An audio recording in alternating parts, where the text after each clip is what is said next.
Do you think that there's going to be momentum this offseason for the league to ban the play? Yes, absolutely. There's already momentum. And we've seen different arguments raised over the past year. It started as a safety issue. I think the league overplayed its hand, trying to make it into a bigger injury risk than it is, with the risk of a catastrophic neck injury. The Eagles did a nice job of pushing back against the arguments that had been made by Dr. Alan Sills when the owners got together in March. Come May, they brought in Jason Kelce. Sills wasn't there to rebut what Kelce said. It was just enough to save the play. But there's this other notion of it doesn't look like football. We saw that last night tweeted by Micah Parsons during the game. And the narrative now seems to be it's very difficult to officiate it, as evidenced by the repeated false starts that we see on replay in slow motion. We saw it again last night. And look, unless the whole false start thing is some sort of a false flag operation by the officials to intentionally miss the penalties, to build the momentum, to get rid of the play, and I doubt that they're competent enough to do that. This is just a play that for various reasons, it all comes together and it's pointing toward the play being gone. But here's the caveat. If the Eagles continue to struggle, if they don't go deep into the playoffs, if they don't get back to the Super Bowl, some of the momentum may go away, because I think at the core, this is all about the simple fact that the Eagles have something that no one else has. So when that something is no longer delivering wins, delivering potential championships, maybe some of the other teams will be less zealous, because they'll be like, do it all you want. It doesn't matter. It's not making a difference for you.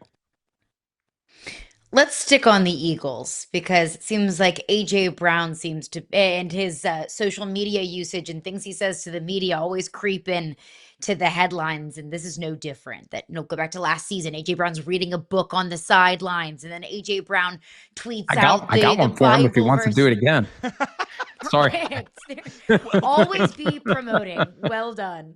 He tweeted out the Bible verse a couple of weeks ago, and then last night he spoke with the media, and when asked about the meeting that he, Jalen Hurts, and Saquon Barkley had, he said, I'm not aware of it. I don't know about any meeting.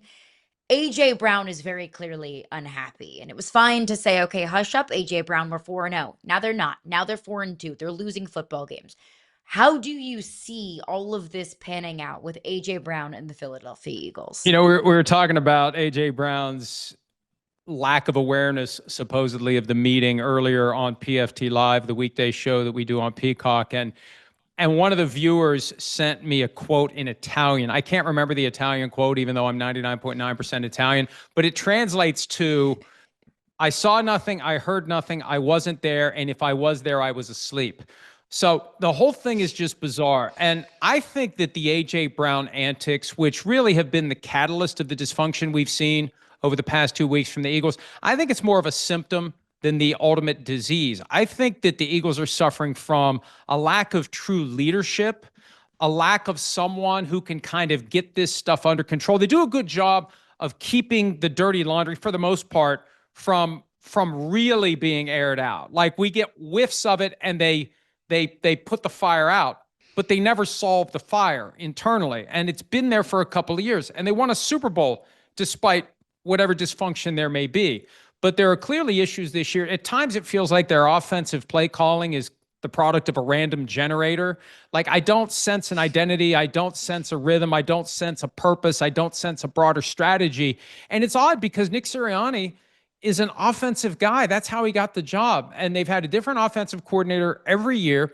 And the guy's either good enough to get hired to be a head coach somewhere else, or he's bad enough to get fired after 1 year. And Sirianni's the common link. And it only adds to the perception that Sirianni's kind of a bystander to this supremely talented team that now the rest of the league is catching up with, and they're not making a difference when it comes to coaching. And it's becoming an issue with the players.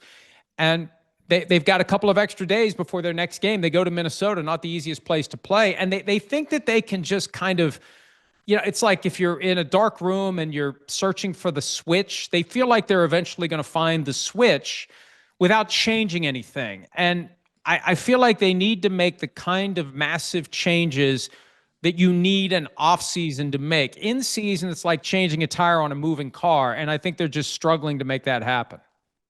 All right, Mike, you joined us in late August with some great reporting. You've done a great job on the Gruden lawsuit from the outset, right? So we learned last week the Nevada State Court voted unanimously 7-0 to again reject the NFL. What's next for Gruden? And that was a procedural step by the full Nevada Supreme Court to take up the NFL's request for a rehearing. There was a similar maneuver made by the NFL recently as to a similar ruling in the Brian Flores litigation, which has been pending for 3.5 years and is still stuck on the question of where are we going to figure this thing out? Which forum, open court or arbitration? They're still grinding through that. Next for the NFL in the Gruden case is decide whether or not to take it up to the U.S. Supreme Court. And I don't imagine the NFL won't. The NFL had no comment when I asked them about the latest Gruden development last week, but they'll have a period of time where they can file a petition for appeal with the U.S. Supreme Court. The Supreme Court takes on a very small percentage of the total petitions presented to it every year. There are complicated motivations that go into the eventual vote. But here's the reality, and this isn't a political statement, it's a political observation. And I know this from when I practiced law, and this is true. And I always hear from people who disagree with me who never practiced law. I tell you this is the truth. Judges who are conservative by nature, and that's how they typically get in position to be appointed to federal judgeships by Republican administrations, because the president has the power to appoint every vacancy in the federal courts at every level. Typically, they are pro-business. And the current makeup of the Supreme Court would favor the NFL if this ever lands on the U.S. Supreme Court's docket as an active case. So that's where it gets very interesting, and who knows how it all plays out. But my concern is if the NFL would win the right to arbitrate this case, it becomes the blueprint for every major company out there to take the boilerplate arbitration agreements it currently uses for its employees and change the arbitrator from some outside company to the CEO or his designee, because that's really the heart of this. And I'm glad it's finally come into focus after all these years. Is it proper, is it just for the commissioner to be the person who rules and handles and presides over if he chooses, or he has a hand-picked person to whom he delegates that authority to resolve these claims against the NFL? And in this case, it's against the NFL and against the commissioner directly. That's a system that, number one, the commissioner shouldn't want to be in charge of if he truly is interested in justice being done. And I think the NFL is primarily interested in doing business the way they want to do business. But so far, between the Gruden case and the Flores case, this approach that the NFL has been using for years is on very thin ice. But the Supreme Court could save it all if it chooses to take up the case. And if the 6-3 somewhat supermajority issues a pro-business ruling, and then that opens the floodgates for every company in the United States to use the NFL's, what I call secret rigged kangaroo court of arbitration, presided over by the boss of the company that's being sued by a former employee. What's it going to take for Gruden to coach again? I'm not sure. I mean, the emails that he sent back in 2011, that time frame when he was working for ESPN, those came to light. And this is one where you have to compartmentalize, because I'm not excusing Gruden's emails when I say somebody did something they shouldn't have done when they took a few emails from a supposedly confidential 650,000 document stack and deliberately leaked them first to the Wall Street Journal, then to the New York Times, with a calculated effort to take Jon Gruden out during the 2021 season, undermining the entire integrity of that season by knocking out a head coach during the season. It could have been handled before the season, could have been handled after the season. It was handled during the season. So two things can be true. Gruden could have deserved serious scrutiny, if not resignation, termination, and somebody could have mishandled these documents. So I think that through it all, as long as you're this agitator for the NFL and you're in open litigation against the NFL, it's going to take an owner who really wants Jon Gruden to overcome that desire to not become persona non grata among your business partners, because this is a guy who's trying to raid the piggy bank. And he's making strong accusations against the NFL. And we saw what happened to the Browns when they gave Deshaun Watson the big contract. They got the cold shoulder. When you do things that step out of line from what the league expects, you take on some risk. And is Gruden good enough to justify the risk? Look at his record with the Raiders. Look at his record in the final years of his time with Tampa Bay. There's a question of whether or not he's good enough of a coach to justify the blowback that you may take if you hire him. So we go from Jon Gruden, one former NFL head coach, to another NFL head coach, and the, let's say, disaster that's happening in Chapel Hill with Bill Belichick. We heard some reporting that he's open to a buyout, and then there were graphics sent out by the athletic director and Bill Belichick himself saying they're both equally committed to the football program and to each other. What do you make of everything that's happened at UNC and what this does to Bill Belichick's NFL legacy? I don't think it undermines his legacy with the Patriots. I think it makes it virtually impossible for any other team to ever even consider hiring him, because you've got to sell that hire to your fan base.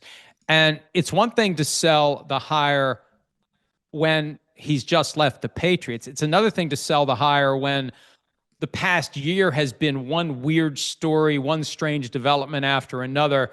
I don't know that any fan base is going to roll out the red carpet and renew season tickets and get excited about the prospect of Bill Belichick being the head coach. But as it relates to North Carolina, there were so many reports this week, and it was almost an avalanche that was pointing toward this thing ending before the team's next game next Friday night against Cal in Berkeley.